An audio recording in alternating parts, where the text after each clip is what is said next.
drama student here, and welcome to Sakas Theatre and the Drama Department's Studio 4 production of Make Thick My Blood, an Appalachian retelling of Shakespeare's Macbeth. We are so excited to share this work with you. A couple housekeeping details. There will be one 10-minute intermission during the performance. Should you need to exit the theater during the show or during intermission, please choose the nearest exit to your seat, which may not necessarily be the way you entered. Those exits are going to be on each corner of each of the risers, so here, here, here, and here. Please do be careful, however, because actors are likely to be in those spaces preparing to enter or having just exited the stage. Lastly, our beautiful setting is the Appalachian Mountains, and we would be remiss if we didn't honor the land and the people who were affected by Hurricane Helene. So we are very happy to announce that half of the donations collected during the run of this production will be donated to relief efforts in Western North Carolina. Thank you so much for supporting the Drama Department, and enjoy the show!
Blessed be.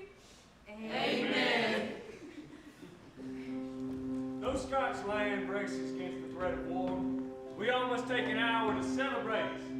and as the head and arm that guides this flock, I yield the joy who sway or rides the dread.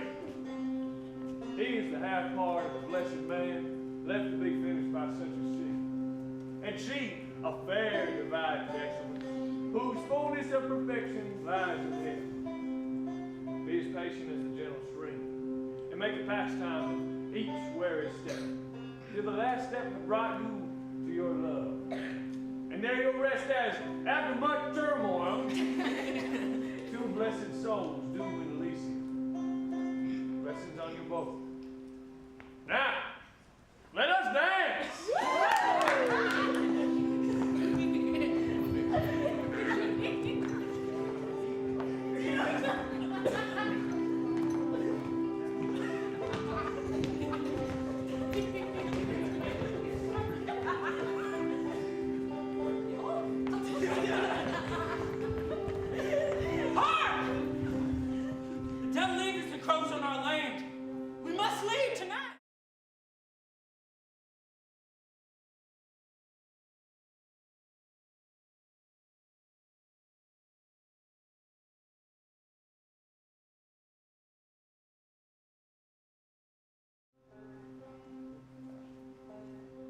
Macbeth!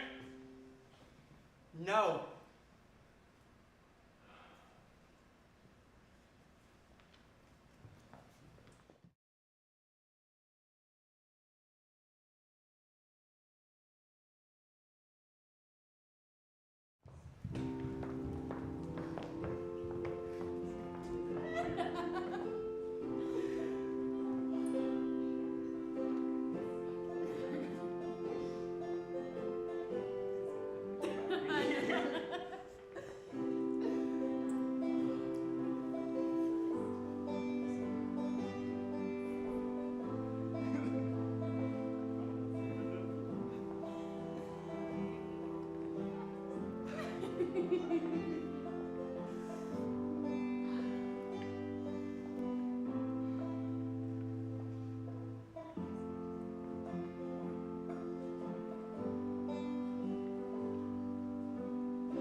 cancel my love.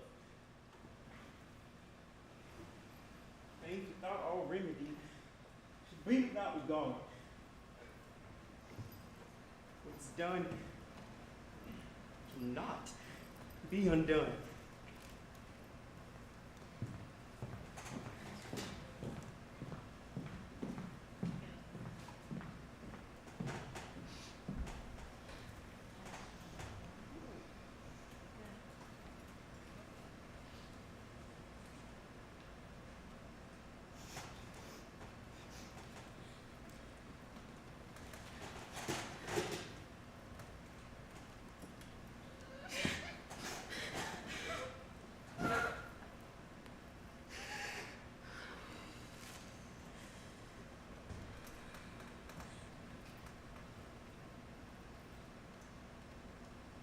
Is this a dagger which I see before me? The handle toward my hand. Come, let me clutch thee. I have thee not, and yet I see thee still. Art thou not, fatal vision, sensible failing as to sight? Or art thou but a dagger of the mind? False creation proceeding from the heat of pressed brain.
Thou marshallest me the way I was going. Just this instrument I was to use.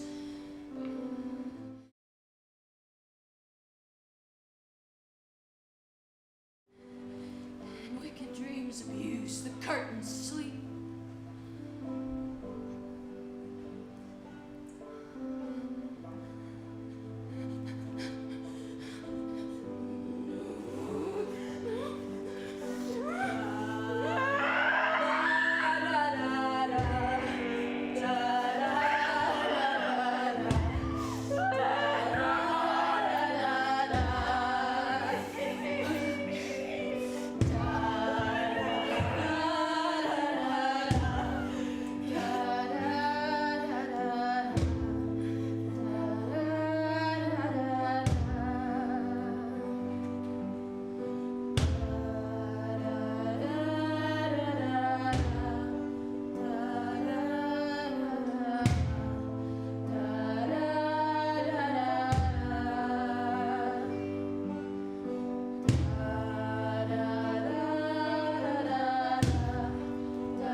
act. Teacher report and see it by his plight of the revolt. The new estate. Hell, break friend. Say to the king the knowledge of the drawers thou didst leave. Doubtful has it stood, as two spent swimmers that did cling together and choke their art. The merciless Macduff, worthy to be a rebel for to that, the multiplied villainies of nature do swarm upon him, and fortune on his damn wild smile and show like the rebels have. Oh, too weak for brave Macbeth, but he deserves that night. Disdaining fortune with his branded steel with smoke with bloody execution, like valor's minion carved out his passage. So he faced the knave, which never shook hands nor bade farewell to him, till he unseamed him from the nave and bloodshot to fix his head upon our battle. Oh, valiant cousin, worthy gentlemen. Mark, King of Scots land, Mark, no sooner just had with valor arm compelled this double crosser meet his fate. But the enemy, Lord, surveying advantage with furbished arms and new supplies of men, began a fresh assault. Dismayed not this our captains, Macbeth and Banquet? As fair as eagles were the hairline. If I say so, I must report as cannons overcharged with double cracks. So they doubly redoubled strokes upon the foe. Except they meant to bathe and reek and wouldn't, or memorize another Golgotha. I cannot tell, but I have pain. My gaseous cry for help. So well thy words become thee as thy wounds. They smack of honor both. Go, get him surgeons. Who comes here? Worthy thing of Ross. God save the king. Whence camest thou, worthy thing? From Fife, great king, where the Dunleavy banners flap the sky and fan our people cold. Dunleavy himself, with terrible numbers, assisted by that most disloyal traitor, the Thane of Cawdor, began a dismal conflict, till that villainous bridegroom, lapped in proof, confronted him with self-comparisons. Point against point, rebellious arm against arm, curbing his lavish spirit. And to conclude, the victory fell on us. Great happiness. No more that Thane of Cawdor shall deceive our bosom interest. Go, renounce his present death, and with his former title, greet Macbeth. See it done. Well, he hath lost, noble Macbeth hath won.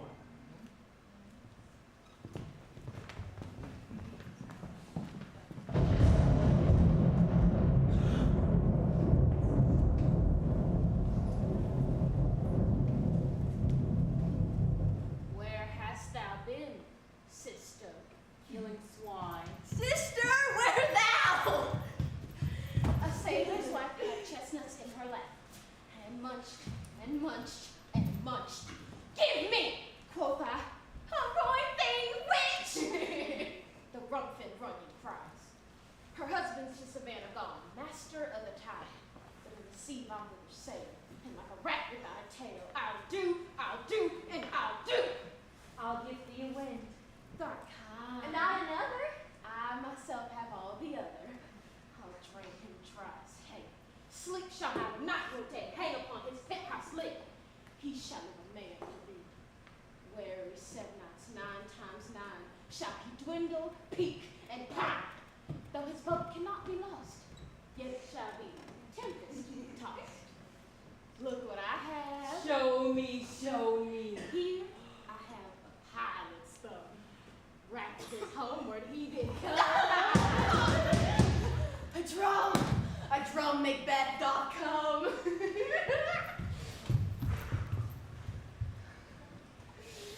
The word sisters hand in hand, posters of the sea and land, thus to go.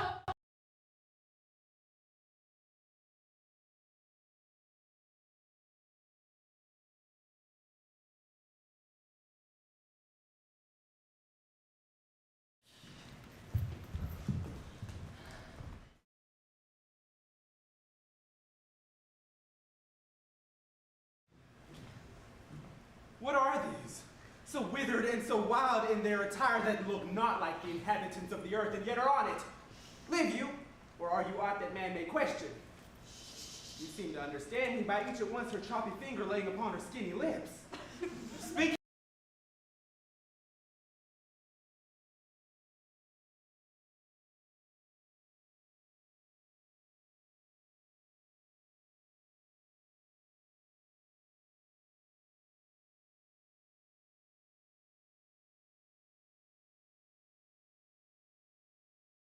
Good sir, why do you start and seem to fear things that do sound so fair? In the name of truth, are you fantastical?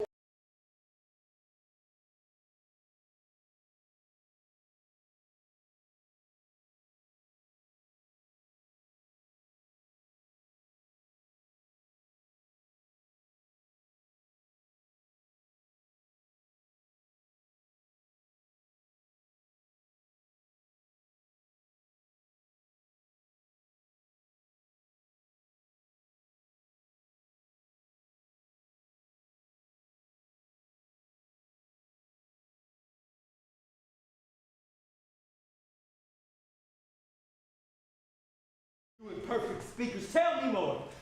My silence devil, I know I am faint of glance, but how of Cawdor? The fame of Cawdor lives a prosperous gentleman, and to be king stands not within the prospect of belief, no more than to be Cawdor. Say from which you owe this strange intelligence. Or why upon this blasphemy you stop our way with such prophetic greed? Speak! I charge you!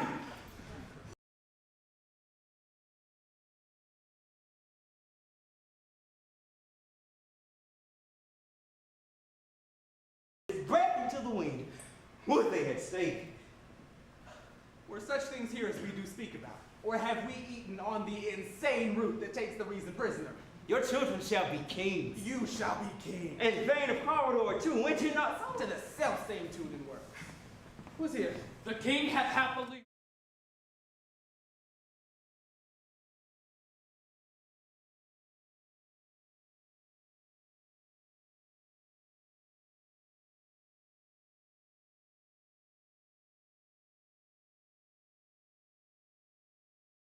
down for him, We are sent to give thee from our royal master thanks. and for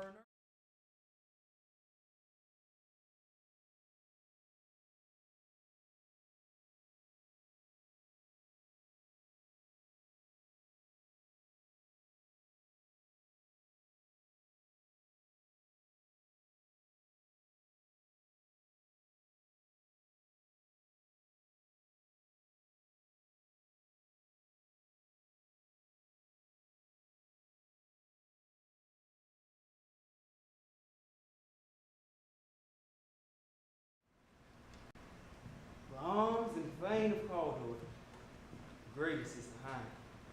Thanks for your pains. Do you not hope your children shall be kings, when those that gave the fame of Cawdor to me promise no less to them? That trusted home might yet unkindle you unto the crown, besides the Thane of Cawdor. But 'tis strange, and oftentimes to win us to our harms, the instruments of darkness tell us truths, win us with honest trifles, to betray us in deepest consequence. Cousins, a word, I pray you. Two truths are told, as happy prologues to the swelling acts of the imperial theme. The supernatural soliciting cannot be ill, cannot be good. If ill, why hath it given me earnest of success, commensurate in a truth? I am fain of Cawdor. If good, why do I yield to that suggestion whose horrid image doth unfix my hair and make my seated heart knock at my ribs against the use of nature? Present fears are less than horrible imaginings. My thought, whose murder yet is but fantastical, shakes on my single state of man that function is smothered in surmise, and nothing is but what is not. Look how our partner's wrapped. If chance would have me king, my chance may crown me without my stir. New honors come upon him, like our strange garments, cleave not to their mold, but with the aid of youth. Come what come may, time and the hour runs through the roughest day. Worthy Macbeth, we stay upon your leisure. Give me your favor. My dull brain was fraught with things forgotten. Kind gentlemen, your pains will register where every day I turn to read them. Let us toward the king.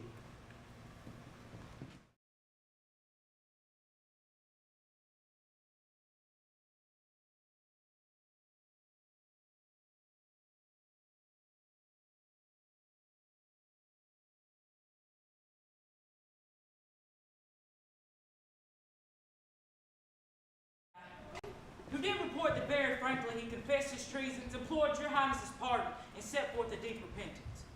Nothing in his life became him like the leaving. He died as one that had been studied in his death, to throw away the dearest thing he owed us for a careless trifle. There's no art to find the mind's construction in the face. He was a gentleman on whom I built an absolute trust. Oh, worthiest cousins!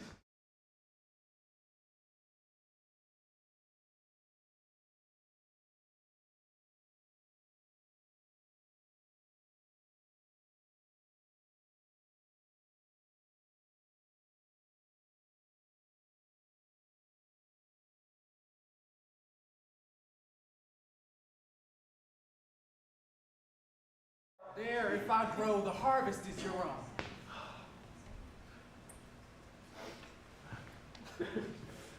My plenteous joys, wanting in fullness, seek to hide themselves in drops of sorrow.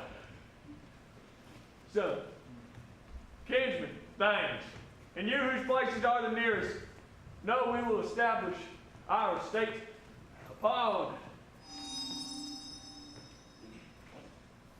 our offspring, Malcolm, whom we name here after the Prince of Cumberland, which honor must not, when the company invest in him only, but signs of nobleness like stars shine on all deservers, from hence to Inverness, and bind us further to you. The rest is labor which is not used for you. I'll be myself the harbinger and make joyful the hearing of my wife at your approach. So humbly take my leave. My worthy Cawdor. Prince of Cumberland. That is the step on which I must fall down or else or leap. For in my way it lies. Stars, hide your fires. Let not light see my dire and deep desires. Thy wink at the hand, yet let that be which the eye fears when it is done to see. Much after him, whose care has gone before to bid us welcome.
They met me in the day of success, and I have learned by the perfect's report they have more in them than mortal knowledge.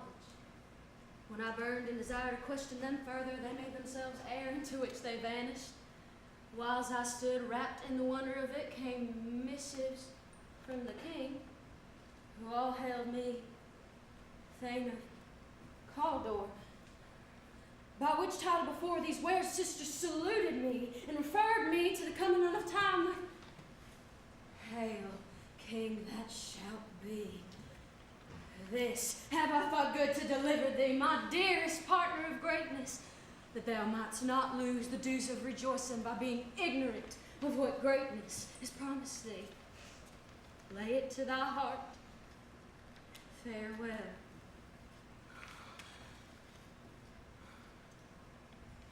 Bombs thou art, and Cawdor, and shalt be what thou art promised.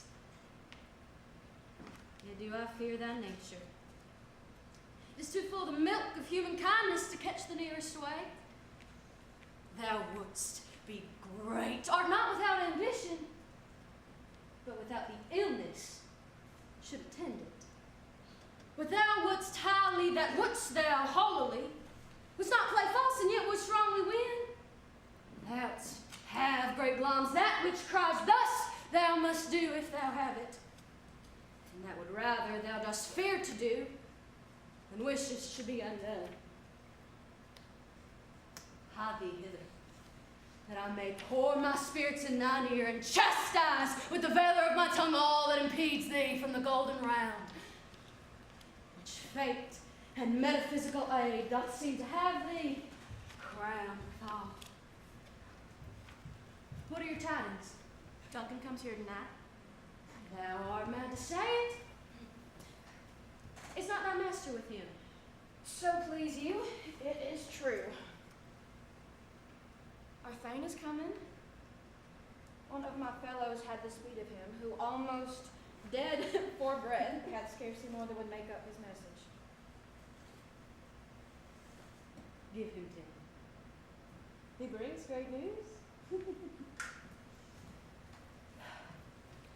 Raven himself is hoarse, croaks the fatal entrance of Duncan under my battlements.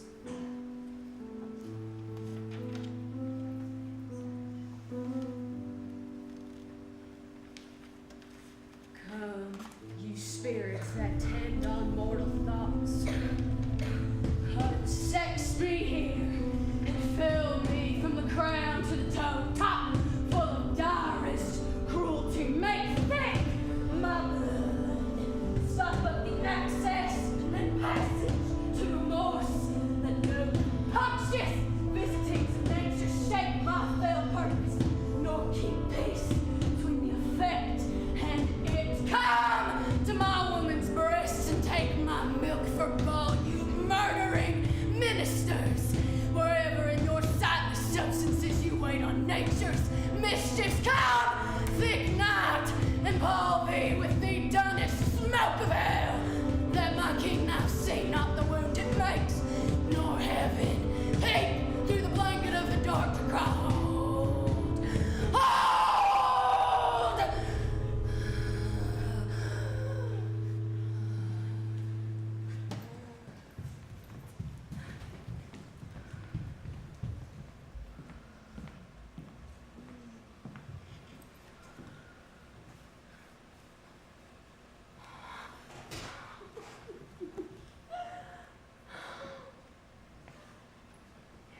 Great Glamis, worthy Cawdor, greater than both body, all hail hereafter. Thy letters have transported me beyond this ignorant present, and I feel now the future in the instant. My dearest love, Duncan comes here tonight.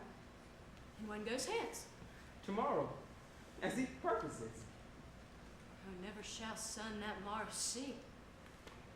Your face, my Thane, is as a book where men may read strange matters. To beguile the time, look like the time. Bear welcome in your eye, your hand, your tongue. Look like the innocent flower, but be the serpent under it. He that's coming must be provided for, and you shall put this night's great business into my dispatch, which shall, to all our nights and days to come, give solely sovereign sway and masterdom.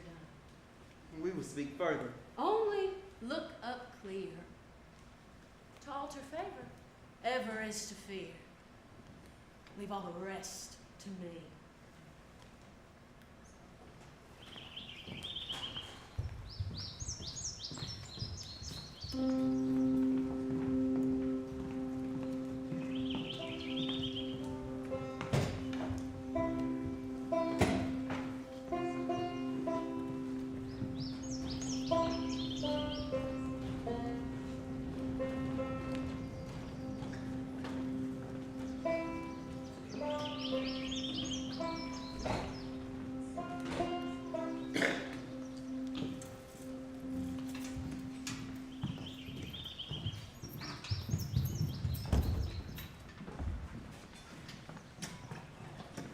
This castle has a pleasant seat. The air nimbly and sweetly recommends itself unto our gentle senses. This guest of summer, the temple-haunted Martha does approve. By his love mansionry that the heaven's breath smells wooingly here. Where they most breed and haunt, I have observed the air is delicate. See our honored hostess.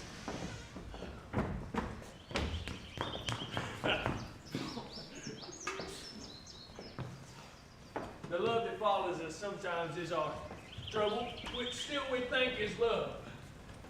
Herein I teach you to bid God heal us for your pains and thank us for your troubles. All our servants, every point twice done and then done double.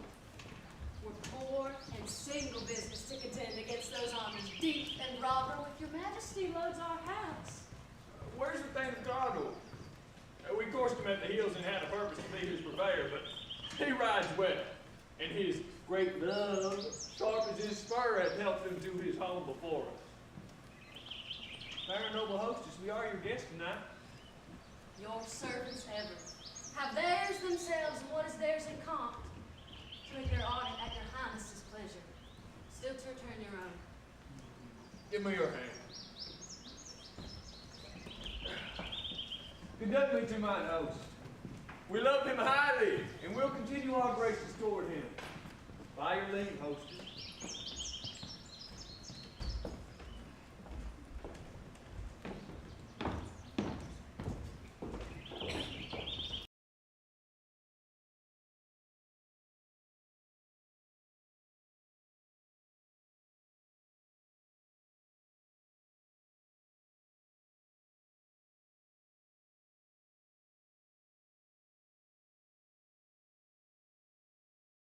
It were done, and 'tis done that well, it were done quickly. Assassination could trample up the consequence and catch with his success that but this blow might be the be-all and the end-all here. But here, upon this banquet shoal of time, we jump the life to come.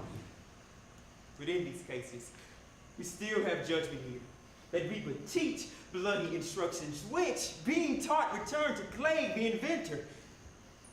This even-handed justice commends the ingredients of our poison chalice to our own lips. He's here in double trust. First as I am his kinsman and his subjects, thrown both against the deed. Then as his host, who should against his murderer shut the door, not bear the knife myself. Besides, this Duncan hath borne his faculties so meek, hath been so clear in his great office, that his virtues plead like angels, trumpet tongue against the deep damnation of his taking off. In pity, like a naked newborn babe stride in the blast, or heaven's cherubim horsed upon the sightless chorus of the air, shall blow the horrid deed in every eye that tears shall drown the wind. I have no spur to prick the size of my intent, but only vaulting ambition, which o'erleaps itself and falls on the other.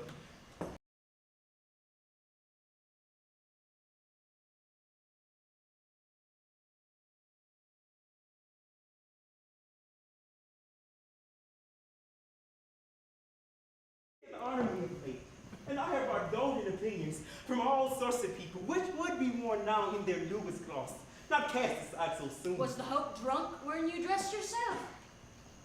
Hath it slept since? And wakes it now to look so green and pale at what it did so freely? From this time such I count thy love.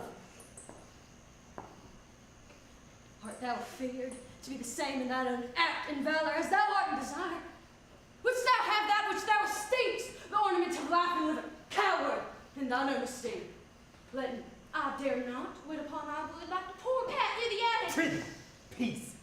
I dare do all that may become a man. Who dares do more is none. What beast was then that made you break this enterprise to me?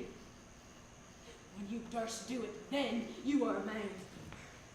And to be more than what you were, you would be so much more the man. Nor time, nor place did in it here, and yet you would make both.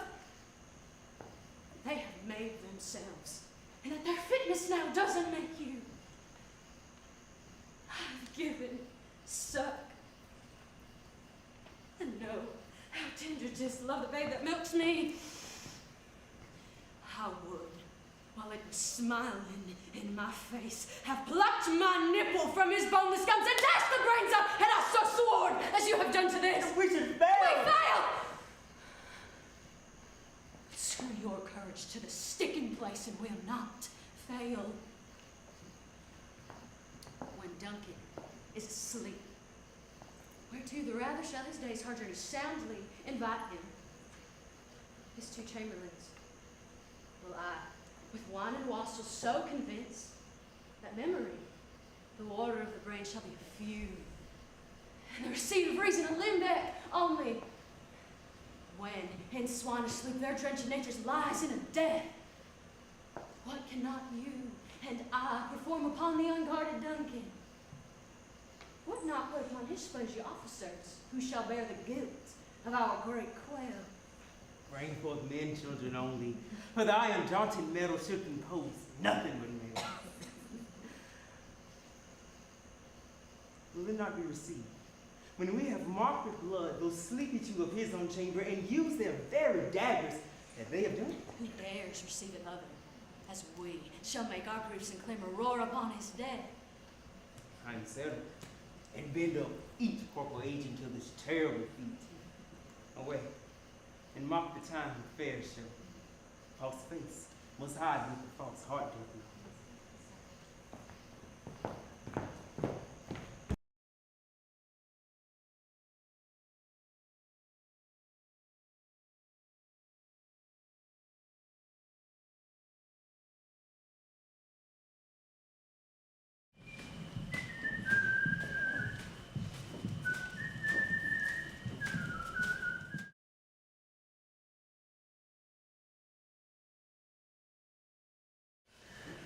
The moon is down. I've not heard the clock. And she goes down to 12. I take it as later, sir. Oh, take my sword. There's husbandry in heaven. Their candles are all out. A heavy summons lies like lead upon me, and yet I would not sleep. Merciful powers restraining me, the cursed thoughts that nature gives way to in repose. Who's there? Friend. What, sir? Not yet at rest. The king's abed. He has been an unusual pleasure and sent forth great largesse to your officers. His heirloom he greets your wife withal by the name of most kind hostess, and shut up in measureless content. Being unprepared, I will became the servant to defect, which else should free have wrought. All's well. I dreamt last night of the three wayward sisters. To you they have shown some truth. I think not of them.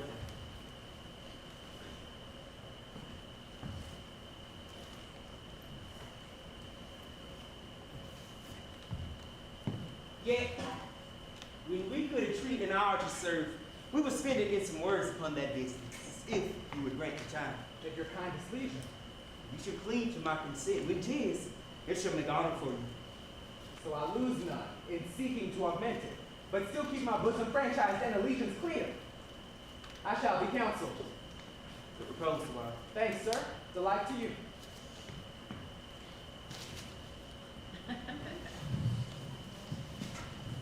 Go bid my mistress. When my drink is ready, she strike upon the bed. Give me to bed.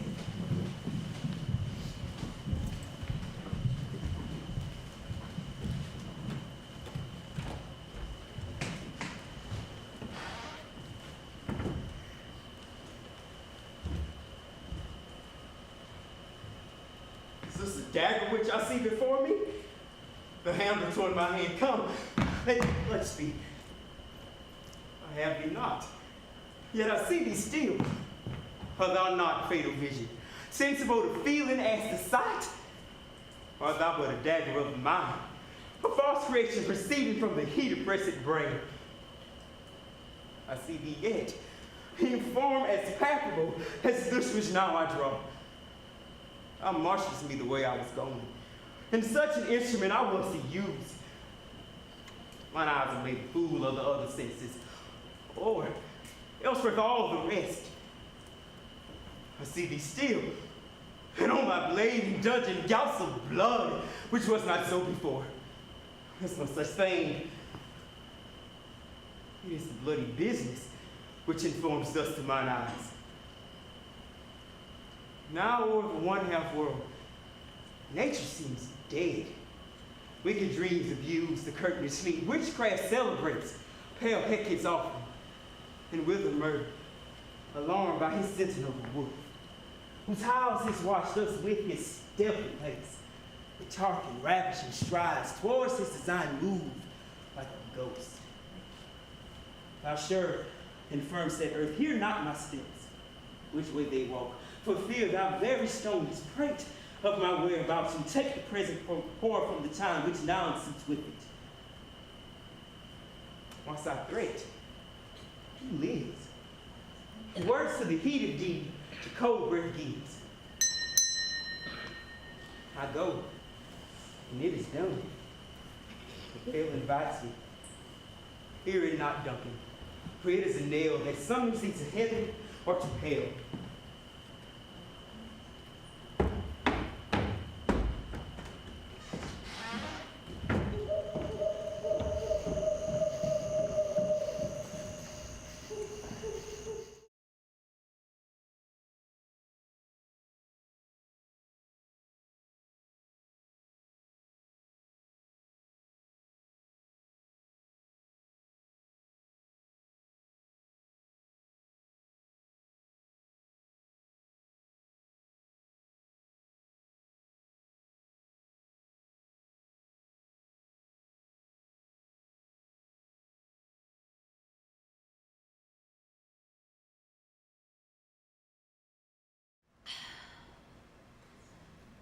That which hath made them drunk hath made me bold.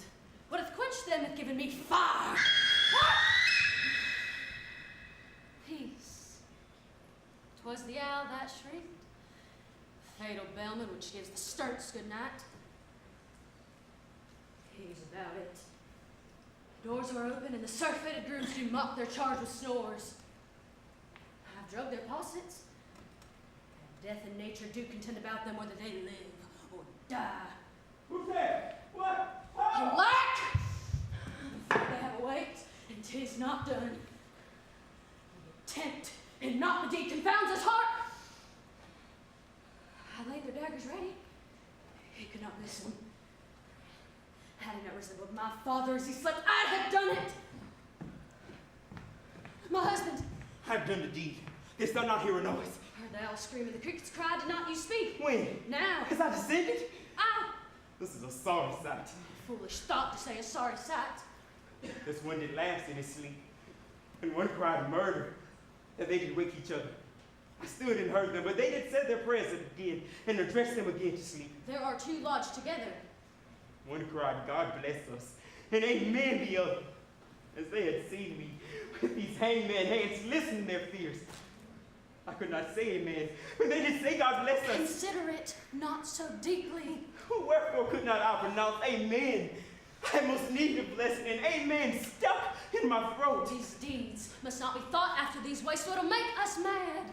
I thought I heard a voice cry, sleep no more.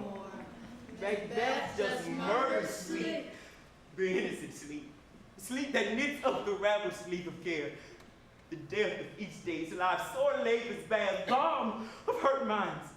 Great nature's second course, chief nourisher in life's feast. What do you mean? Still it cried, sleep no more.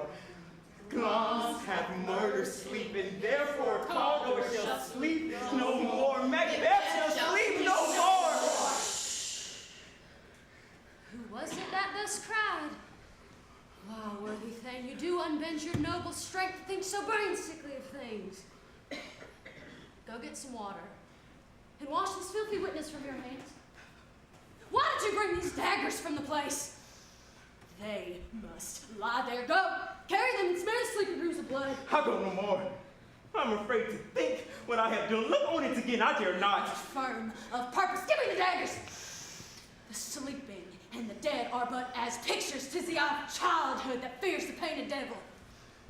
If he do bleed, I'll gild the faces of the grooms withal, for it must seem their guilt. Sleep no more. What is that nothing? Macbeth does murder sleep. Oh, is it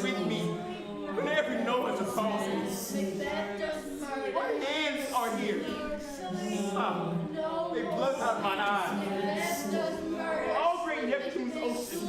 Wash the blood clean from my hand. Macbeth does murder. Macbeth does murder. This my hand. But rather the multitude in the seas and carnage, I'm making the green one red. No more. My hands are of your color, but I shame to wear a heart so white. I hear knocking at the front door. Stay we here in our chamber. A little water clears us of this deed. How easy is it then? Your constancy hath left you unattended. Hark! More knocking. Get on your nightgown, lest occasion call us and show us to be watchers. Be not lost so poorly in your thoughts. To know my deeds or best not know myself.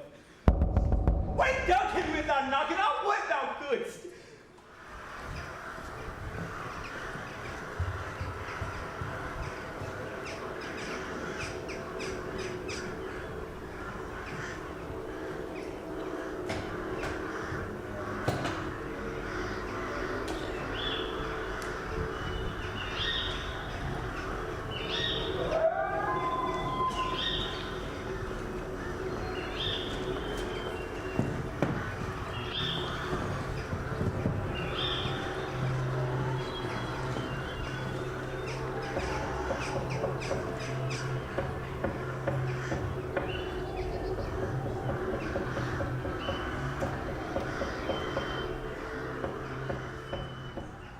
Here's knocking indeed. Anon, anon.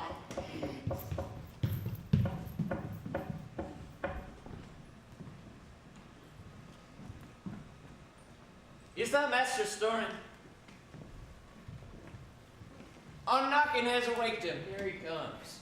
Good morrow, noble sir. Good morrow, y'all. Is the king stirring, worthy thing? Not yet. You did command me call timely on him. I had almost slipped out. I'll bring you to him.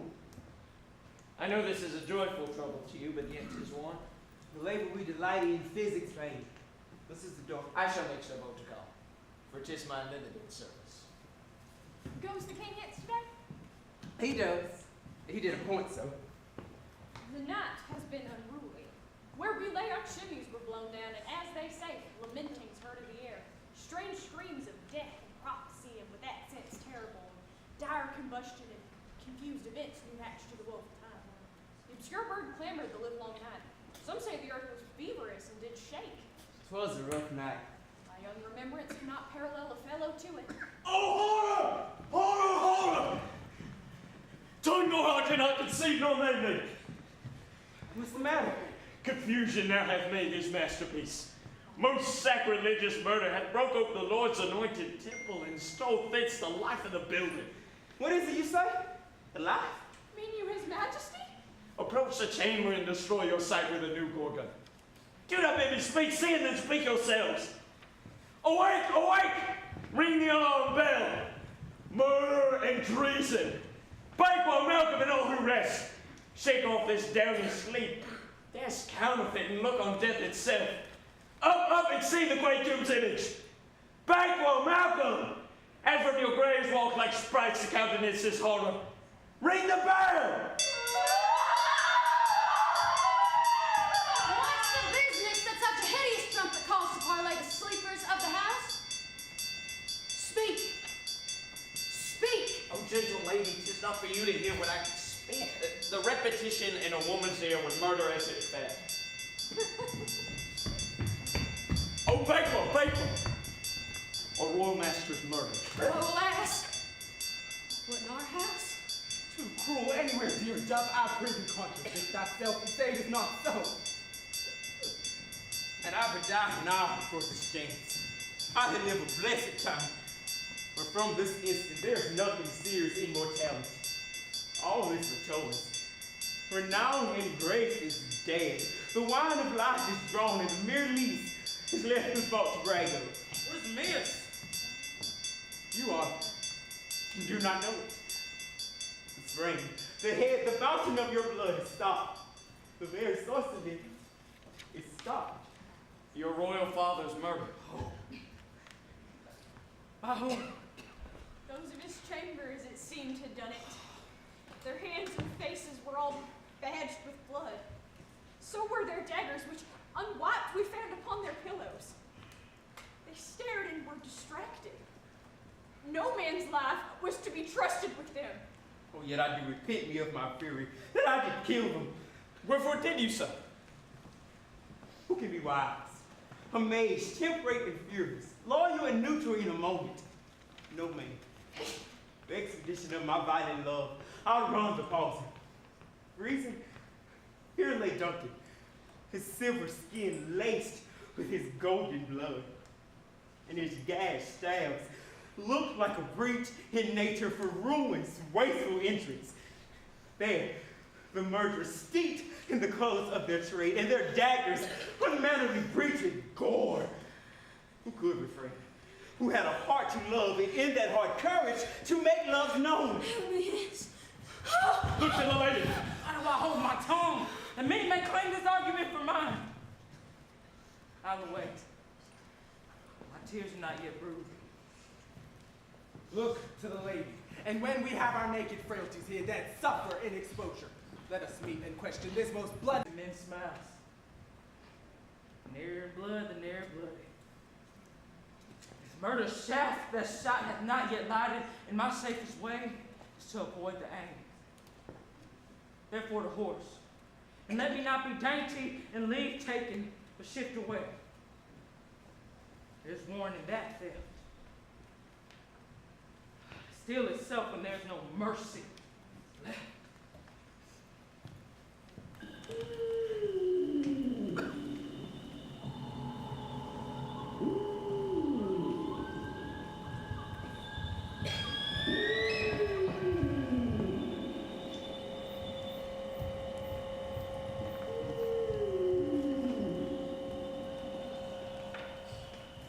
Copious years I can remember well, within the volume of which time I have seen hours dreadful and things strange, but this sore night has trifled former knowledge. My good mother, now cease the heavens as troubled with man's act threatens his bloody stage. By the clock, 'tis day, and yet dark not strangles the traveling land. Is it night's predominance, or the day shame that darkness does the face of earth entomb when living light she kisses? 'Tis unnatural, even like the deed that's done. On Tuesday last, a falcon, towering in her pride at place, was by a mouse and owl hawked at and killed.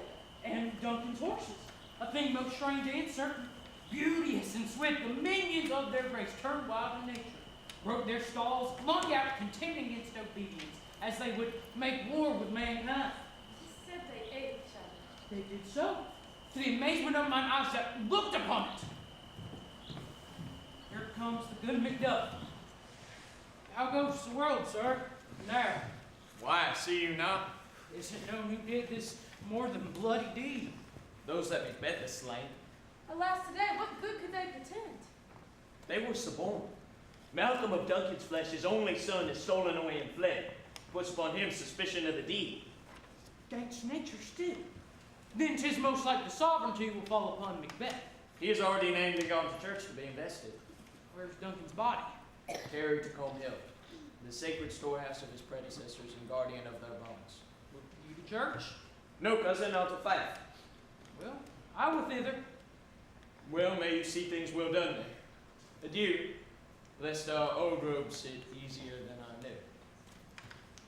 Farewell, mother. God's benison go with you, and with those that would make good of bad and friends of foes.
cast it now. King, Cawdor, Glamis, all as the wed woman promised, and I fear thou playedst most foully for it. Yet, it was said it should not stand in thy posterity, but that myself should be the root and father of many kings, if there come truth from them, as upon thee, Macbeth, their speeches shine. Why, by the verities on thee made good, may they not be my oracles as well, and set me up in hope? But hush, no more. Here's our chief guest. If he had been forgotten, it had been as a gap in our great feast, and all thing unbecoming.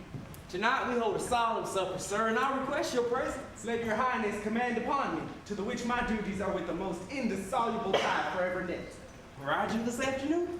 Ah, my good lord. We should have else desired your good advice, which still hath been both grave and prosperous in this day's council. What will take tomorrow's? Is it far you ride? As far, my lord, as will fill up the time twixt this and supper. Go not my horse the better, I must become a borrower of the night for a dark hour twain. Fill not our feast. My lord, I will not. We hear our bloody cousin is bestowed in Clarksburg, West Virginia, not confessing his cruel parasite, filling his hearers with strange inventions. But of that tomorrow, when therewithal we shall have cause of state craving this joint. How you two are? Adieu till you return that night. And go flee out with you? Ah, my good lord. Our time does call upon us. I wish your horses sure and swift of foot, and so I do commend you to their battles. Farewell.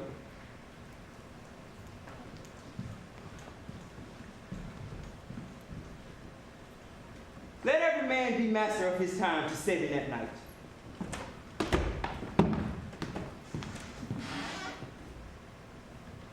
To make society the sweeter welcome, we will keep ourselves to supper time alone. While then, God be with you.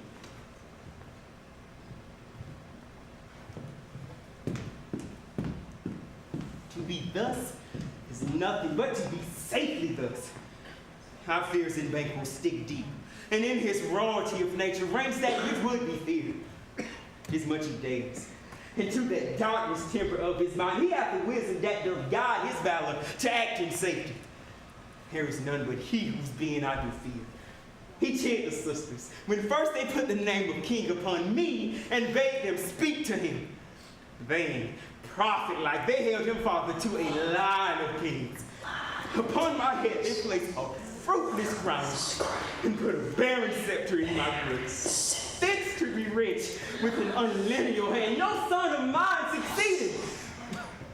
If it be so, for Banquo's issue have I fouled my mind. For them the gracious Duncan have I murdered. Put rancors in the vessel of my feet, only for them, and mine eternal jewel, given to the common enemy of man, to make them kings, the seed of Banquo kings.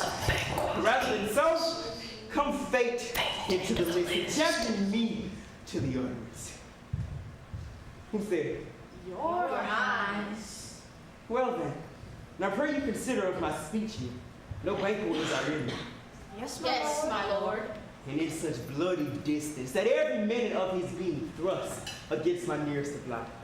And though I could, with barefaced power, sweep him from my sight and bid my will about it, yet I must not. For certain friends out of both his and mine, whose love I may not drop, but wail his fall that I myself struck down.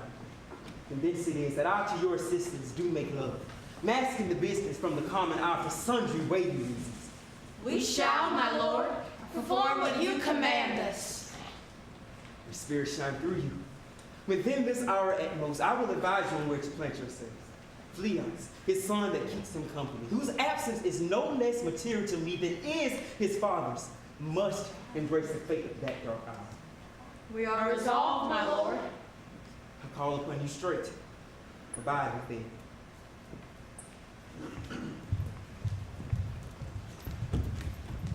It is concluded. Banquo our soul's flight. If it find heaven, must find it out tonight.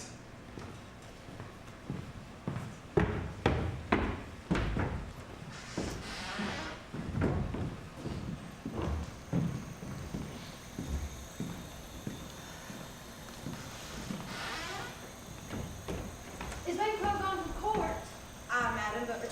tonight. Says Macbeth I will attend his leisure for a few words. Rather I will.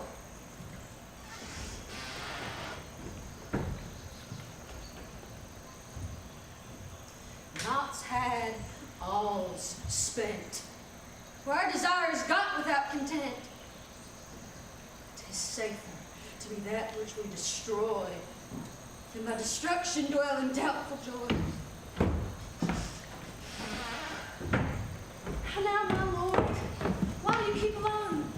Of sorriest fancies your companions making, using those thoughts which indeed have died within they think on.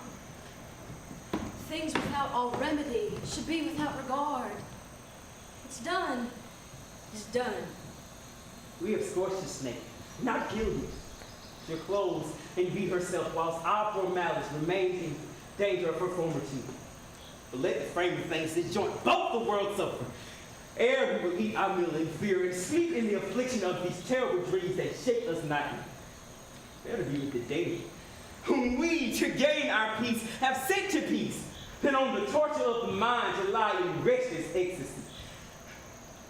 Duncan is in his grave. After life's fitful fever, he sleeps well. Treason has done his worst. Nor steel, nor poison, malice domestic, foreign levy, nothing can touch him further.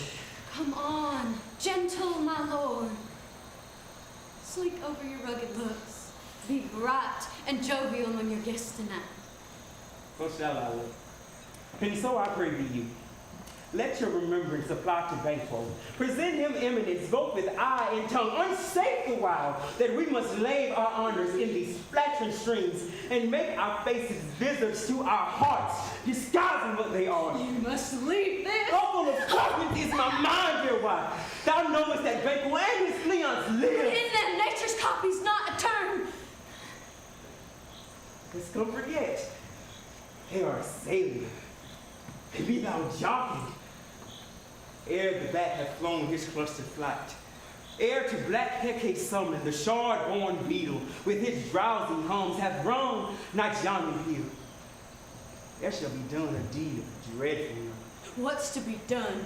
Be innocent of the knowledge, dearest child. Thou plod with you.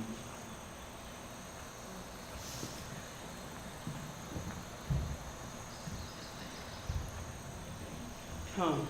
Come, stealing night, scarf up the tender eye of pitiful day. With thy bloody and invisible hand, cancel and tear to pieces that great bond which keeps me pale. Light thickens, and the crow makes wing to the rookie wood. The fangs of day begin to droop and drowse, whilst not black agents to their praise do rouse. Thou marvelest at my words, but hold thee still. Things bad begun make strong themselves by ill. So prithee, go with me.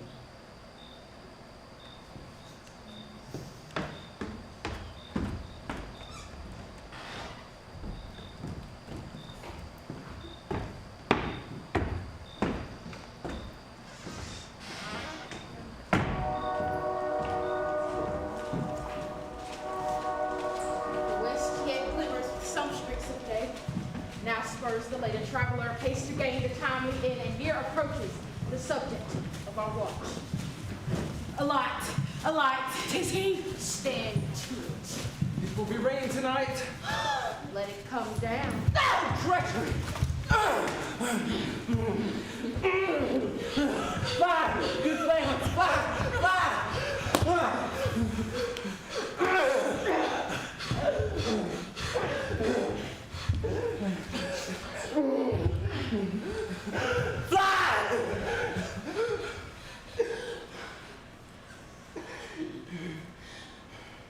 Thou mayst revenge.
priest. Sit down.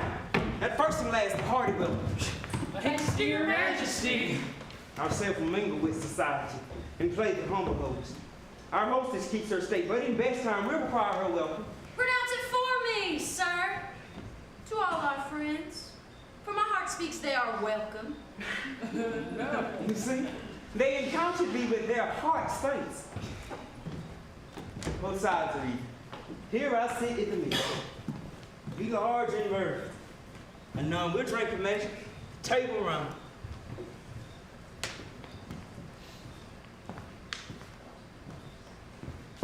There's blood upon thy face. His banquet's then. It's better be without than be within. Is he dispatched? My lord, his throat is cut, that I did for him. Thou art the best of the cut fruits. Is she good that did the like of Fleance? If thou didst it, thou art the non-parent. Most royal sir, Fleance has escaped. And comes my feet again. Our heaven's been perfect. As whole as the marble, as founded as the rock, as broad and general as the case in air. But now I am tagged, cribbed, confined, bound into saucy doubts and fears. But banquet safe. Ah, my good lord, safe in a ditch he by to 20 trenchant gashes on his head, the least of death to nature. Thanks for that. There the grown serpent lies. Herm that fled have nature that in time of venom break. No teeth for the present. Get thee gone. Tomorrow we hear ourselves again. My royal lord, you do not give the cheer. The feast is sold, that is not often vouched. What is making, 'tis given with welcome. To feed we're best at home. From thence, the sauce to meat is ceremony. Meeting were bare without it. Sweet remembrance. Now, good digestion wait on appetite and health on both. May it please your highness, sit. Here had we now our country's honor rule, where the grace person of our banquet present, who may I rather challenge for unkindness than pity for mischance. His absence, sir, lays blame upon his promise. Please, your highness, to grace us with your royal company. But take this food. Here is a place reserved, sir. Where? Here, my good lord. What is it that moves your highness? Which of you have done this? What, my good lord? I canst not say I didn't. Never said that gory locked at me. Gentlemen, rise. His highness is not well. Sit! Worthy friends! My lord is often thus and hath been from his youth. Pray you keep seat. The fit is momentary, upon a thought he will again be well. If but you note him, you shall offend him and extend his passion. Drink and regard him not. Are you a man? Ah, in a bold one that dare looks on that which might appall the devil. Oh, proper stuff! This is the very painting of your fear. This is the air-drawn dagger which you said led you to Duncan. Oh, these flaws and starts, impostors too true fear would well become a woman's story out of winter's fire authorized by her granny. Shame itself. Why do you make such faces? When all's done, you look but on a stool. Pretty. See there, behold, look! Lord, how say you? Or what care I? If thou canst not speak to, charm her houses and our graves will send those that we bury back. Our monument shall be the maws of kites. What unmanned and folly! If I stand here, I saw him. Fie! For shame! Blood hath been shared here now. In the oldest time, ere humane statute purged the gentle will, and since you, murders have been performed too terrible for the ear. The time has been that when the brains were out, the man would die, and there an end. Now they rise again with 20 mortal murders on their crowns and push us from our stools. This is more strange than such a murder is. My worthy lord, your noble friends do lack you. I do forget. Do not muse at me, my most worthy friends. I have a strange infirmity which is nothing to those that know me. Come, love and help to all, then I'll sit down. Give me some. Feel full. I drank to the general joy of the whole chamber, and to our dear friend Banquet, whom we miss, would he were here. To all in him we thirst, and all to all. Our duties and the pledge. Avaunt, and quit my sight. Let the earth hide thee. Thy bones are meriless, thy blood is cold. Thou hast no speculation in those eyes which thou dost glare with. Think of this, good peers, but as a thing of custom. 'Tis no other, only it spoils the pleasure of the time. What may dare I dare? Approach thou like the rugged Russian bear, the armed rhinoceros, or the herping tiger. Take any shape of that, and my firm nerves shall never tremble. Or be alive with you, and dare me to the desert with thy sword. If trembling I inhabit then, protest me the baby of a girl. Hence, or foreshadow unreal mockery, heads!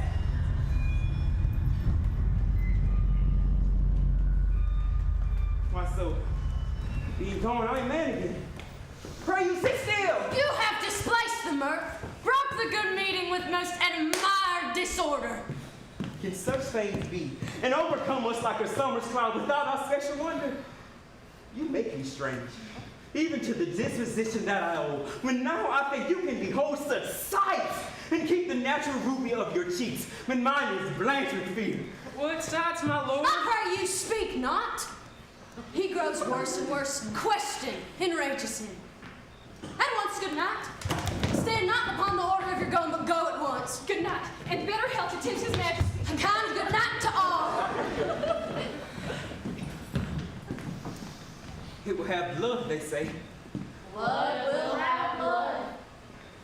Stones have been known to move and trees to speak. Augurs and understood relations have by maggot highs and chufs and rooks brought forth the secrets man of blood. What is the night? Almost at odds with morning, which is which. How sayest thou that Macduff denies his person at our great meeting? Did you send to him, sir? I hear it by the way, but I will sing. There's not one of them, but in his house I keep a servant feed. You should tomorrow. Betimes you should to the Weird sisters. To the Weird sisters, more shall they speak. For now I am bent to know by the worst means the worst. For mine own good, all causes shall give way. I am in blood, stepped in so far that should I wait no more, returning were as tedious as going on. Strange things I have in head, that reel to hand, which must be acted ere they may be scanned. You lack the season of all natures. Sleep. Come, we're to sleep. My strange deceptive views is the initial fear that wants hard use. We are yet but young, indeed.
Trade and traffic with Macbeth in riddles and affairs of death.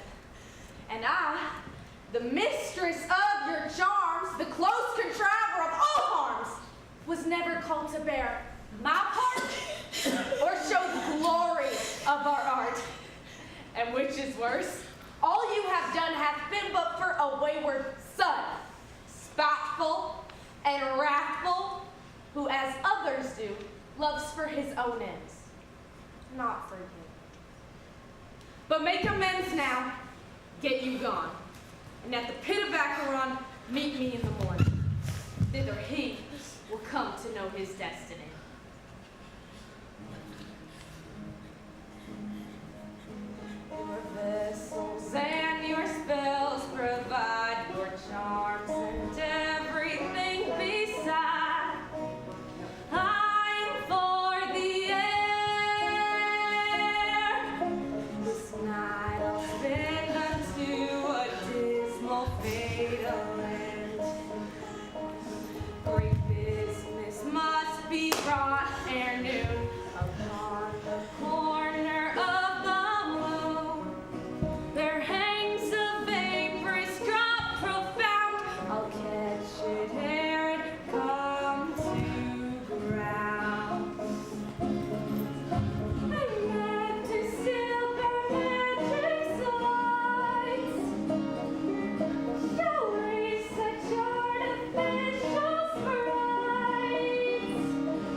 I'm called. My little spirit sits in a foggy cloud and stays for me. Come, let's make haste. She'll soon be back again.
Macduff has traveled there and his allies do swell. If he gets his way, we all will live well. Don't walk too late, boys, don't walk too late. If your dreams are filled with snakes, boys, don't you walk too late. The tyrant, he said, for Macduff to be on his way. Macduff refused, and I'm afeard that act conceal his fate. But would a holy angel like a raven take flight? Macduff to protect so we all can see the light. Don't walk too late, boys, don't walk too late. If you see it now in the daytime, boys, don't you walk too late. Banquet were here, he'd tell it to you straight. How Macbeth didn't his life for doing nothing. Nothing but walking late.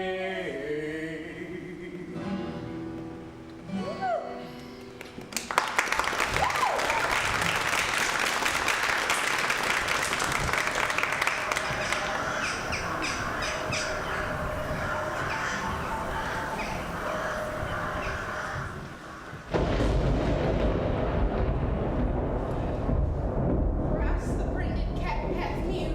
Thrice once the hen pick wine. Hark your cries! 'Tis time, 'tis time! Round about the cauldron go, in the poisoned entrails throw.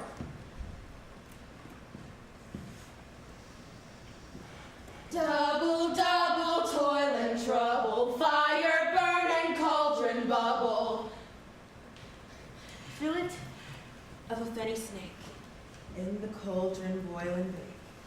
Eye of newt, and toe of frog, wool of bat, and tongue of dog.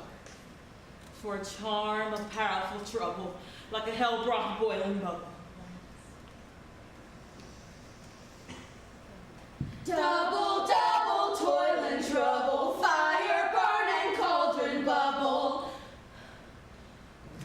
Finger of a birth-strangled babe, ditch delivered by a drab, make the gruel fit and slab. Add thereto a tiger's chaldron for the ingredients of our cauldron.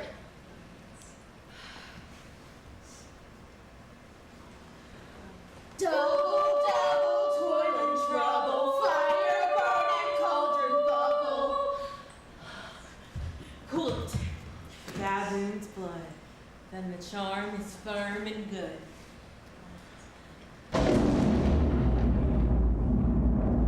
Oh, well done. I commend your pains, and everyone shall share in the gains. Now about the cauldron, sing like elves and fairies entering and chanting all that you put in.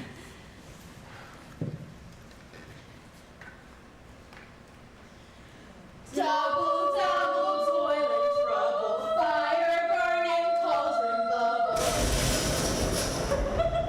By the fruit of my lungs, something wicked this way comes. Open locks, whoever knocks. How now, you secret, dire, and midnight hags? What is it you do? A deed without a name. I conjure you by that which you profess. However you come to know it, answer me. Though you untie the winds and let them fight against the churches, answer me to what I ask you. Speak. Demand. Well, answer. Say if it has rather hear from our mouths or from our masters. Call him. Let me see him.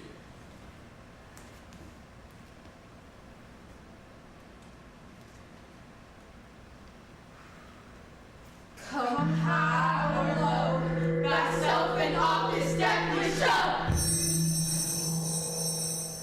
Tell me, thou unknown power. He knows thy thought. Hear his speech, but say thou not. Macbeth, Macbeth, Macbeth. Beware Macduff, beware the vein of fight. This is me not. Whatever thou art, to thy good caution thanks. Thou hast heart my field right. But one word more. He will not be commanded. Here's another. More potent than the first.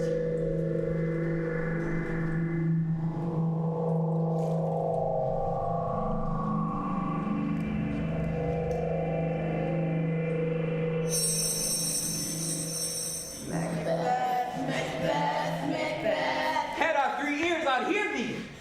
Be bloody, bold and resolute.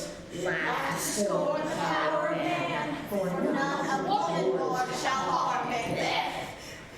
Then live, Macduff. What need I fear thee? But yet I'll make assurance double sure, and take a bond of it. Thou shalt not live, that I may tell pale-hearted fear it lies, and sleep in spite of thunder.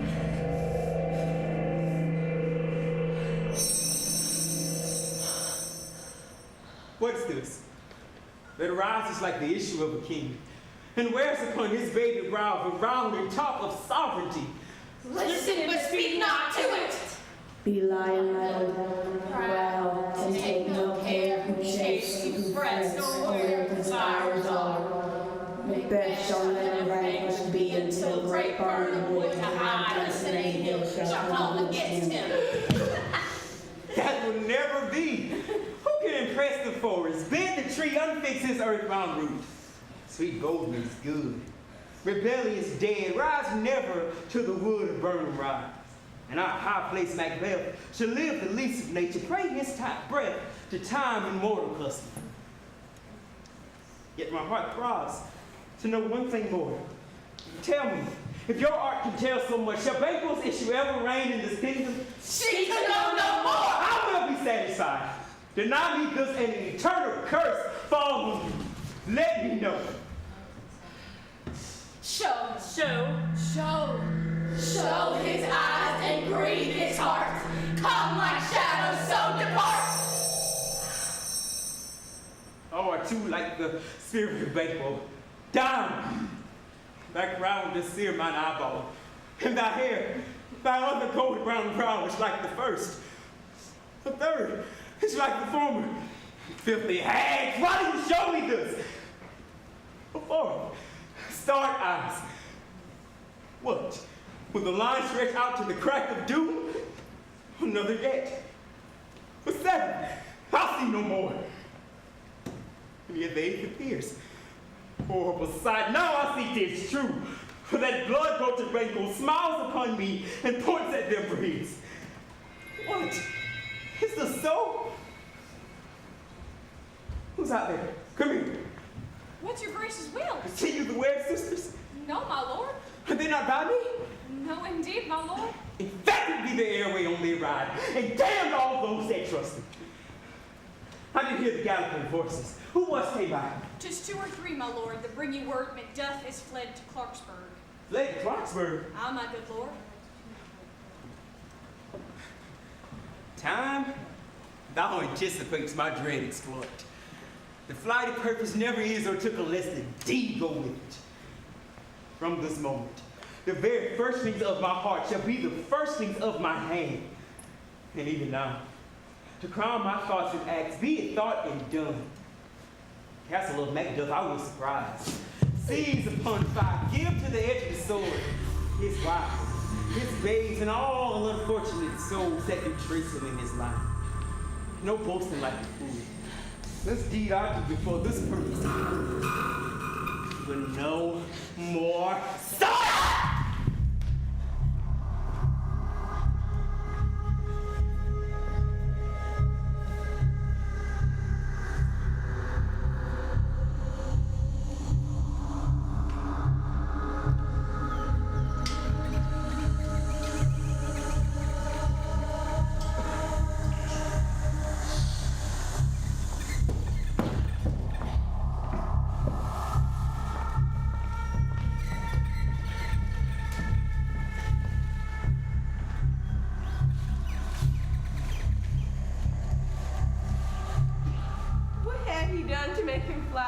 You must have patience, madam. He had none.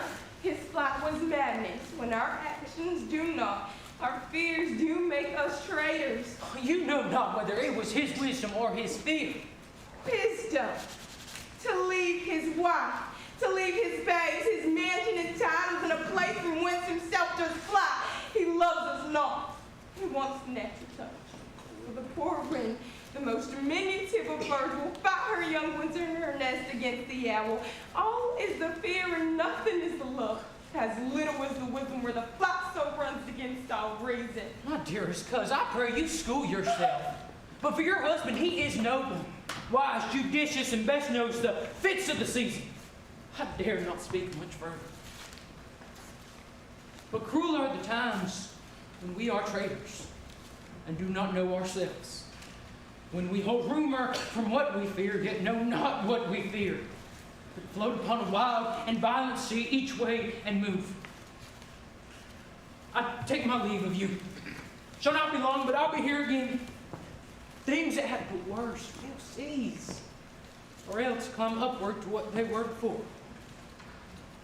My pretty cousin, blessing on you. Father he is, and yet he's fatherless. I'm so much a fool, should I say longer? It would be my disgrace and your discomfort. I'd take my leave at once. Sir, your father's dead. What will you do now? How will you live? As birds do, Mother. What? With worms and flies? With what I get, I mean. And so do they. Poor bird. That just never feared the net nor the limes, the pitfall nor the gin. Why should I, Mother? Poor birds, they are not set for. My father's not dead for all you're saying. Ah, he is dead. But can't without do for father. Nay, how will you do for a husband? Well, I can buy me 20 at any market. Then you'll buy him to sell him again. Poor bird, thou didst speakest with all thou wits, and yet in faith enough of wit for thee. Oh God, help thee, poor monkey. But how wilt thou do for father? If he were dead, you'd wait for him. If you were not, it were a good sign that I should quickly have a new father. Poor prattler, how thou talk, sis. Bless you, fair dame. If e'er you trust in me, be not found here. Hence with your little ones. Fright you thus, methinks I'm too savage to do worse to you or fell cruelty which is too nigh your person. Heaven preserve you, I dare abide no longer. Whither should I fly? I have done no harm. But I remember now I'm in this earthly world.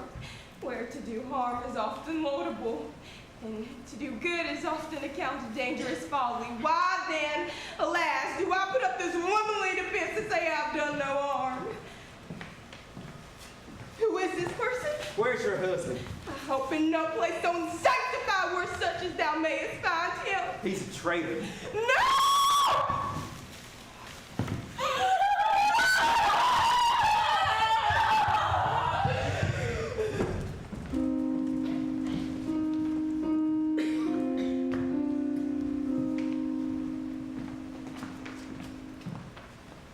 See who comes here. Who comes here? Friend. My countryman, and yet I know him not. Welcome, good mother. My ever gentle cousin, welcome here. Since got somewhere here. Alas, poor country, almost afraid to know itself. It cannot be called our mother, but our grave. What's the newest group? What news? Ah, alas. How does my wife? Why, well, And all my children. The children? All her children? well, too. What mean you? The tyrant has not batted at their peace. No, they were well at peace when I did leave them. Now is a time of help. Your eye in Scotland would create soldiers, make our women fight, to doff their dire distresses. Be it their comfort, we are coming thither. Gracious Clarksburg hath lent us good silver and 1,000 men. Would I could answer this comfort with the like, but I have words that would be out in the desert air where hearing should not let them. What concern they? The general cause, or is it a fee grief due to some single breast? Oh, such woe! No mind that's honest, but in it shares some woe, though the main part pertains to you alone. If it be mine, keep it not from me. Quickly let me have it. Speak! Let not your ears despise my tongue forever, which shall possess him with the heaviest sound that ever yet they heard. Oh, I guess that. Yet I guess at it. Macduff's castle is surprised. Your castle is surprised. Your wife and babes savagely slaughtered, and to relate this manner were on the quarry of these murdered deer to add to the death of you. All butchered. Merciful heaven. Her children? My children too. Wife, children, servants, all that could be found. And I must be from thence. My wife killed too. I have said, be comforted. There are no children now. Let's make us medicines of our great revenge to cure this deadly grief. Bring vengeful medicine now. He has no children. What, all my pretty ones? Did you say all? Oh, hell. Oh. What, all my pretty chickens and their dam at one fell swoop? You spewed it like a man. I shall do so. But I must also feel it as a man. I cannot but remember things that were most precious to me. Did heaven look on and not take their part? Heaven is blind! Sinful Macduff. sinful Macbeth. They were all struck down for thee. Not that I am, not for their own demerit, but for mine fell slaughter on their souls. Bring slaughter on his soul. Heaven rest in them. Front to front. Bring now this fane of Scotland and myself within my short length senate. If he escape heaven, forgive him too. He shall not escape it. Come, go into the king. Our power is ready. Our lack is nothing but our lead. Macbeth is ripe for shaking, and the powers above put on their instruments. Receive what cheer you may. The night is long that never finds a day.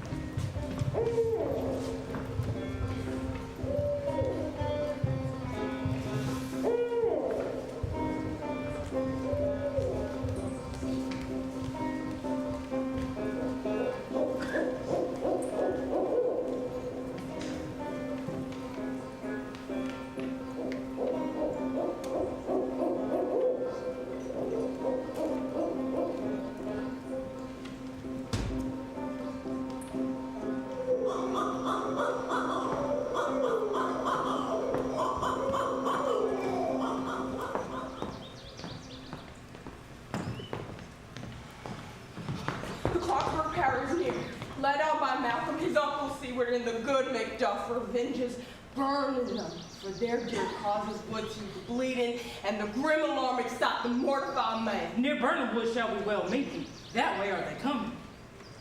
What does the tyrant? Great Dunsinane he strongly fortifies. Some say he's mad, others that lesser hate him do call it valiant fury. But for certain, he could not buckle his distempered cause within the belt of rule. Now does he feel his secret murders sticking on his fingers. Now minutely revolt upbraid his faith breach. Those he command move only in command, none in love. Now does he feel his title hang loose about him like a giant's robe upon a dwarfish thief. Well, march we on, to give obedience where 'tis truly owed. Make we our march toward Burnhamwood. And I return to seem to serve Macbeth.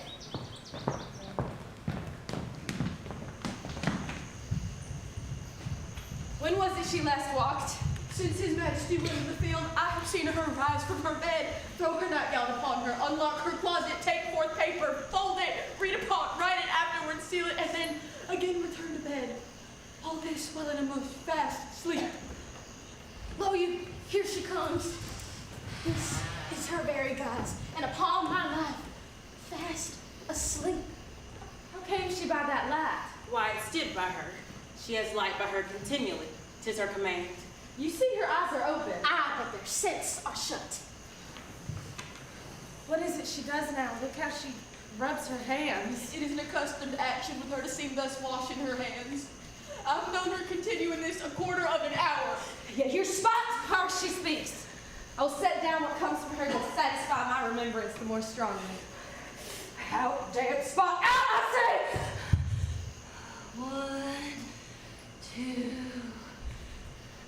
Well, then 'tis time to do it. Hell is murky. Fire, my lord, fire, soldier, interfere! What need we fear? Who knows it when none can call our power to account? You would have thought the old man to have had so much blood in him. Do you mark that? The Thane of Five had a wife. Where is she now? When will these hands never be clean? No more of that, my lord, no more of that, you are all with this sword! Here's the smell of the blood still.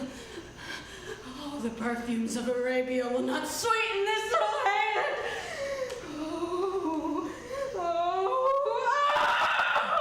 What a size there. The heart is sorely charged. This disease is beyond my practice, yet I have known those which have walked in their sleep who have died holily in their beds. Wash your hands. Put on your nightgown. Look not so pale. I tell you yet again, Banquo's buried. You can knock him out on his grave. Even so. To bed. To bed. You're knocking at the gate. Come. Come. Come. Come. Give me your hand. What's done cannot be undone. To bed. To bed. To bed.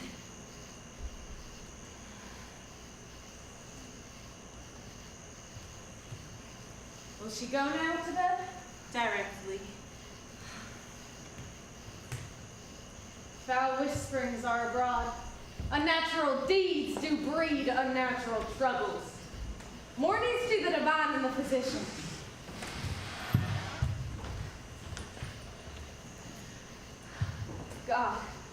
God forgive us all. Remove from her the means of all annoyance, yet still keep eyes upon her. And so good night. Good night. Good Hackett. Good healer.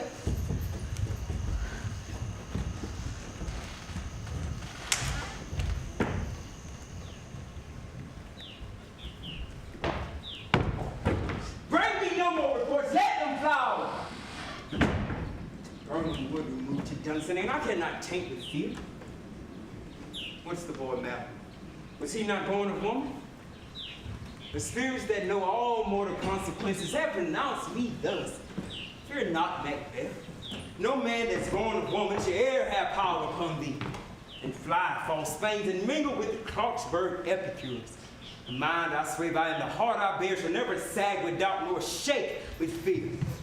The devil damn thee now, thy cream-faced loon. Where goest thou, that goose look? There's 1,000 geese filling? soldiers, sir. Go prick thy face and over red, thy field, thou lily-livered girl. What soldiers lynch? What soldiers wait I for? transferred force, so please you. Take thy face hence. Lennox! I am sick at heart when I behold Lennox, I say! This push will cheer me ever or deceit me now. I have lived long enough. My way of life is falling into the sea, the yellow leaf, and that which should accompany old age. As honor, love, obedience, troops of friends I must not look to have. But in their stead, curses, not loud but deep, my honor, breath, that the poor heart would fain deny and dare not. Lennox! What's your gracious pleasure? What news more? All is confirmed, my lord, which was reported. I'll fight you from my bones, my flesh you hate. Give me my armor. 'Tis not needed yet. I'll put it on. Send out more horses, scurry the country round. Hang those that talk of feet. Give me my armor. How does your patient you? Not so sick, my lord, as she is troubled with thick-coming fancies that keep her from rest. Cure her of that. Is thou not minister to a mind disease? Pluck from the memory a rooted sorrow, raise out the written troubles of the brain, and with some sweet, oblivious antidote, cleanse the stuffed bosom of that perilous stuff which weighs upon the heart. Therein the patient must minister to herself. Those physics are the dogs, I'll none of it. Come, put my armor on. Give me my staff.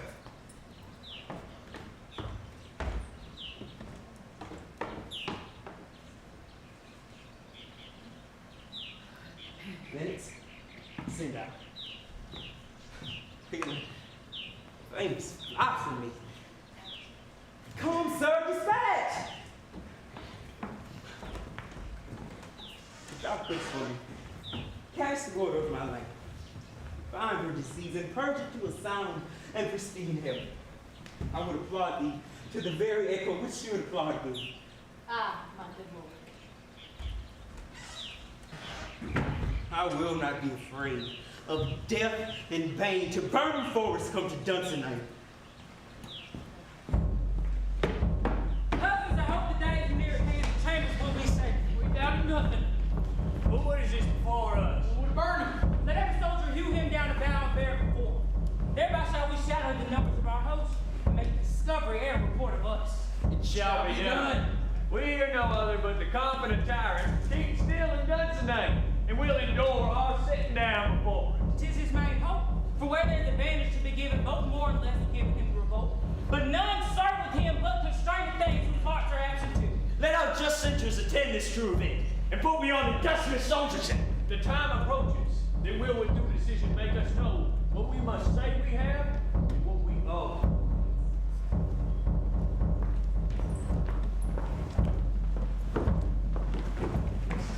Hang out our banners on the outlaw. The cry still they come. Our castle strength will laugh the siege to storm. Here let them lie, till famine and the ague eat them up. But they not forcing those that should be ours. We might have met them dare from beard to beard and beat them backward home. What is that noise? It is the cry of women, my good lord. I have almost forgotten the taste of fears. The time has been, and my senses would have cooled to hear a night shriek. And my frail of hair would out of dismal trenches rouse and stir as I rent. I am so full with horrors. Direness familiar to my slaughterous thoughts cannot one start me. Wherefore was that cry? The queen, my lord, is dead.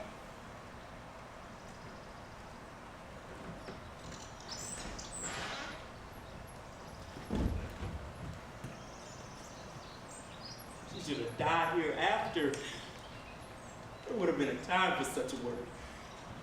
To Tomorrow, and tomorrow, and tomorrow creeps in this petty pace from day to day. To the last syllable of recorded time. And all our yesterdays have lighted cruised away to dusty death. Out, brief candle! Lives but a walking shadow, a poor player that struts and frets his hour upon the stage, and then is heard no more. It is a tale told by an idiot, full of sound and fury, signifying nothing.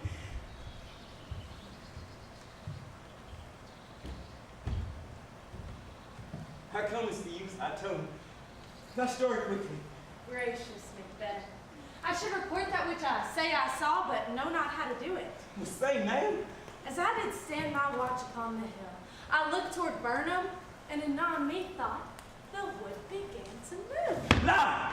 Be cursed! Let me endure your wrath if it be not so. Within this 3 mile you may see it coming. I say, a moving road. If thou speakest false, upon the next tree shalt thou hang alive, to famine cling thee.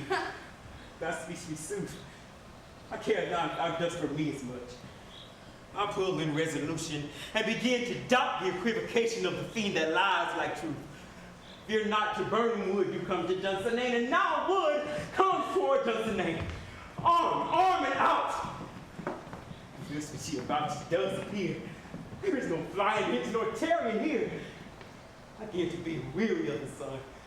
Wish the state of the world were now undone. Ring the alarm bell. Slow wind, come rack. At least we'll die with harness on our back. Down near enough. You're leaving straight. Go down the show like all you are. Fare you well. Do we but find the tyrant's power tonight? Let us be beaten if we cannot fight. Make our trumpets speak. Give them all breath. Those clamorous harbingers of blood and death.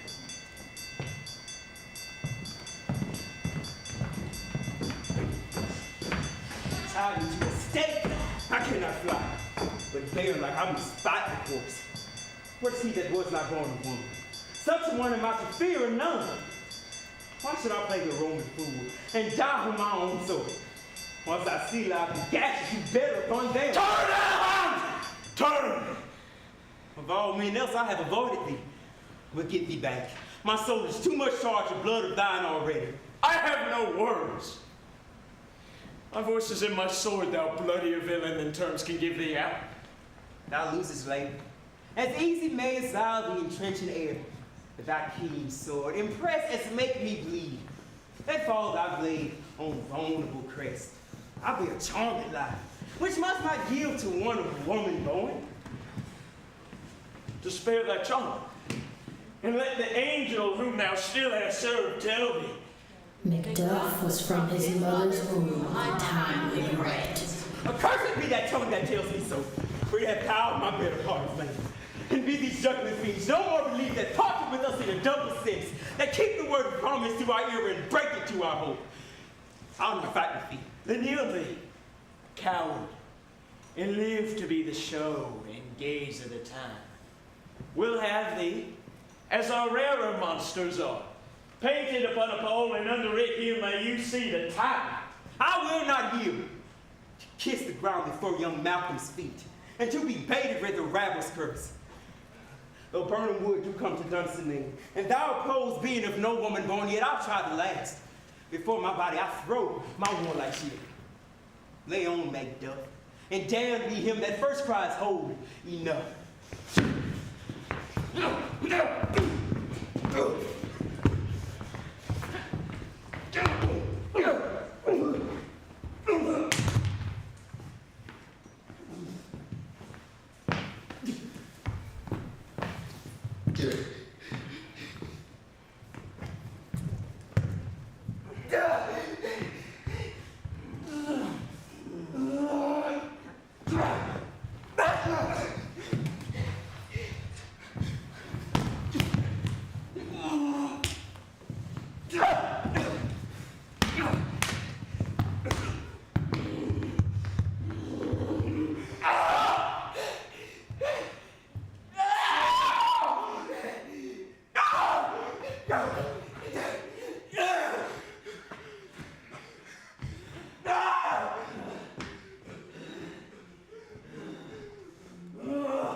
usurper's cursed hands.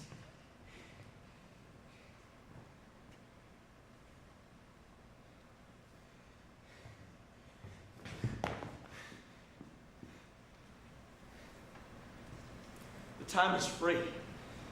Hail Malcolm!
What's done cannot be undone.